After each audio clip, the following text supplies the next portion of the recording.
નમસ્કાર.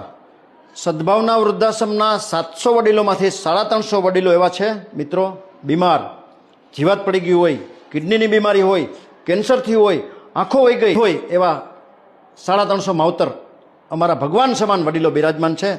એમાંના એક અમારા બા એટલે શાંતાબા, 80 વર્ષની બાની ઉંમર છે, પોતે ખંભાળિયાના છે, પરિવારમાં કોઈ નથી અને લગભગ 4 વર્ષથી આ સદભાવના વૃદ્ધાશ્રમમાં બિરાજમાન છે.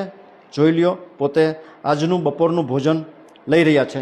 મિત્રો, આવા 80, 90, 100 વર્ષના ક્યાંય બા, ક્યાંય બાપુજી તમારા ધ્યાનમાં આવે ને તો એને મહેરબાની કરીને સદભાવના વૃદ્ધાશ્રમ સુધી પહોંચાડજો.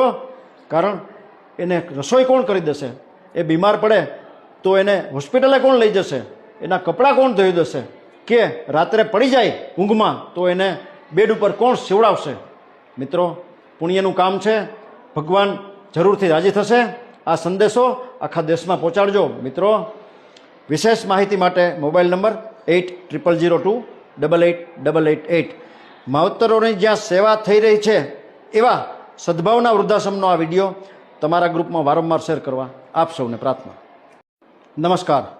સદભાવના વૃદ્ધાશ્રમના 700 વડીલોમાંથી 350 વડીલો એવા છે મિત્રો, બીમાર, જીવાત પડી ગઈ હોય, કિડનીની બીમારી હોય, કેન્સરથી હોય, આંખો વહી ગઈ હોય એવા 350 માવતર અમારા ભગવાન સમાન વડીલો બિરાજમાન છે.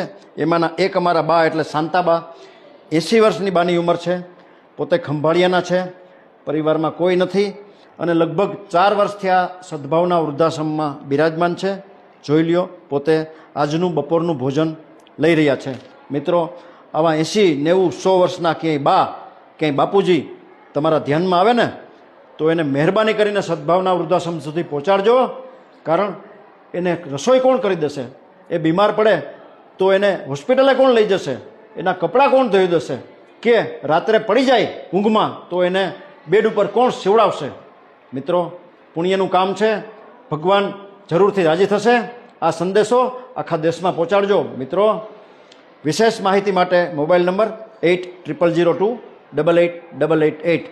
માવતરોની જ્યાં સેવા થઈ રહી છે એવા સદભાવના વૃદ્ધાશ્રમનો આ વિડીયો તમારા ગ્રુપમાં વારંવાર શેર કરવા આપ સૌને પ્રાર્થના.